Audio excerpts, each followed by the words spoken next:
بسم اللہ الرحمن الرحیم۔ محترم ناظرین، السلام علیکم۔ آج کی ویڈیو میں ہم مدینہ منورہ میں مسجد النبوی کی تعمیر کے بارے میں بتائیں گے۔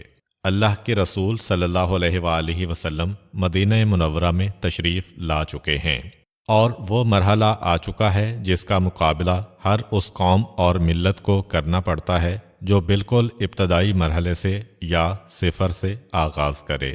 نیا ماحول، نیا دیس، لٹے پٹے مہاجرین کے قافلے، وسائل محدود، بہت بڑا دشمن مکے میں غصے سے تل ملا رہا ہے، اور چھپے ہوئے دشمن یہودیوں کی صورت میں مدینہ منورہ میں موجود ہیں۔ اتنے سارے مسائل ہیں، اور عام دنیاوی اعتبار سے کام کرتے ہوئے مسائل کو حل کرنا ہے۔ پیغمبر اسلام اپنی حقیقی قوت یا معجزے کی طاقت کا مظاہرہ بھی نہیں کر سکتے کا مطلب کہ پروردگار کی جانب سے پابندی ہے۔ یہ واضح کر دیا جائے کہ اسلامی سال چونکہ محرم سے شروع ہوتا ہے، اس لیے ہجرت کے بعد کا پہلا سال صرف 10 مہینے پہ مشتمل تھا، کیونکہ ہجرت ہوئی ہی ربیع الاول کے مہینے میں تھی۔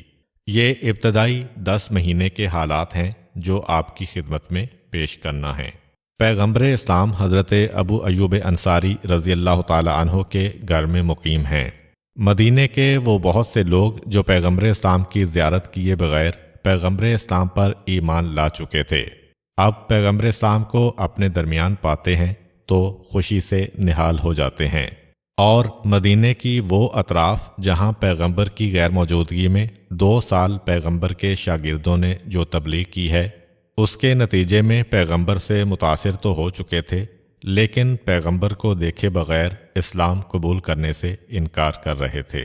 وہ بھی اب روزانہ گروہ در گروہ آتے ہیں اور پیغمبر اسلام کے ہاتھ پہ اسلام قبول کرتے ہیں، یہاں تک کہ رئیس المنافقین عبداللہ ابن ابی نے جو پیغمبر اسلام کی آمد کے موقع پر ناک پر کپڑا رکھ کے اپنے قبیلے کو چھوڑ کر چلا گیا تھا، جب یہ حالات دیکھے اور محسوس کر لیا کہ اس وقت اگر میں نے پیغمبر اسلام کی مخالفت میں ایک لفظ بھی کہا اور پیغمبر کے لائے ہوئے دین کو قبول کرنے سے انکار کر دیا تو میری قوم تو مجھ سے قطع تعلق کر لے گی، تو زندگی میں ہی گویا میں مر جاؤں گا۔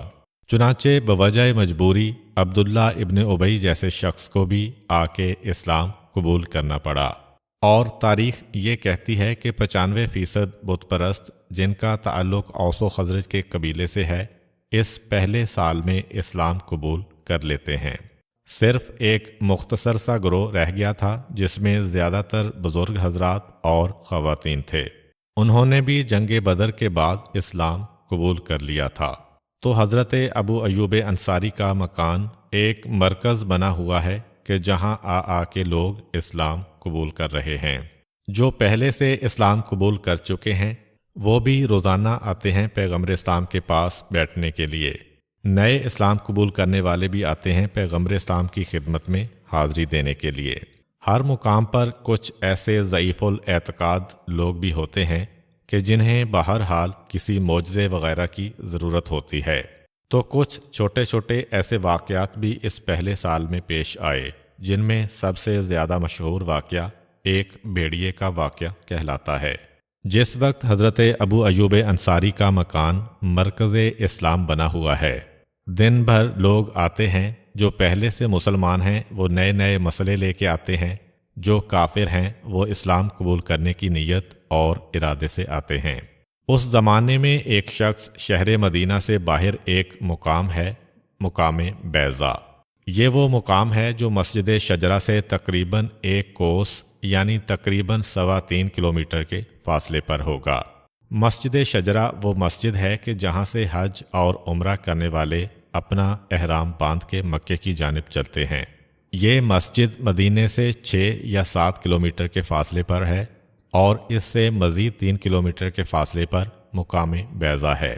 اس مقام بیضا کے مقام پر ایک چرواہا اپنی بھیڑ بکریوں کا ریوڑ چرانے میں مشغول تھا، اور ساتھ ساتھ نگرانی کر رہا تھا کہ ایسا نہ ہو کہ کسی جانب سے کوئی دشمن آ جائے۔ ایک بھیڑیا موقع کی طاق میں تھا، جیسے ہی آدمی ذرا غافل ہوا، بھیڑیے نے چھلانگ لگائی اور ایک بھیڑ کو اٹھا کر بھاگا۔ چرواہے نے یہ منظر دیکھ لیا، ہاتھ میں اینٹ اور پتھر تھے۔ وہی پتھر کس کے اس کو مارا کہ بہرحال اسے وہ بھیڑ چھوڑ کے جانا پڑا۔ یہ اپنی بھیڑ کو لے کے آیا اور اپنے اس ریوڑ میں اس کو شامل کر دیا، مگر وہ بھیڑیا جو جا رہا تھا جاتے جاتے واپس پلٹ کے آتا ہے اور اس کے سامنے بیٹھ جاتا ہے اور اسے دیکھ کے کہتا ہے کہ اے شخص، تو نے میری روزی میں خلل ڈالا ہے، جو اللہ نے میری روزی قرار دی ہے اس کو تو نے میرے ہاتھ سے چھین لیا ہے، آخر کیوں؟ یہ چرواہا حیرت زدہ ہو گیا، اتنا حیرت زدہ کہ گویا بے ہوش ہو کر گر پڑے۔ بھیڑیے سے کہتا ہے کہ آج تک میں نے دنیا میں اس سے زیادہ تعجب والی کوئی بات نہیں دیکھی کہ ایک جانور انسانی زبان میں گفتگو کرے اور ایک انسان سے بات چیت کرے۔ وہ بھیڑیا کہتا ہے مگر اس سے بھی زیادہ تعجب والی ایک بات اور ہے، اور وہ یہ ہے کہ مدینے میں اللہ کا آخری رسول آ گیا ہے اور تجھے اپنی بھیڑوں اور بکریوں ہی سے فرصت نہیں ہے۔ کتنے تعجب کی بات ہے کہ اللہ کی طرف سے ہدایت آ گئی ہے اور انسان مال کمانے میں لگا رہے۔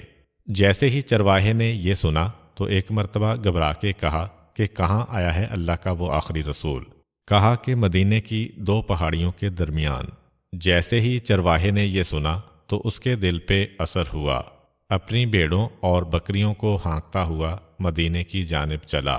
شہر مدینہ میں داخل ہوا، پتہ چلا کہ یہاں پر تو واقعاً سما ہی کچھ اور ہے، ماحول ہی تبدیل ہو چکا ہے، اور جس سے پوچھتا ہے ہر ایک کہتا ہے کہ ارے تو تھا کہاں؟ تجھے معلوم نہیں کہ چند دنوں میں کتنا بڑا انقلاب آ گیا ہے۔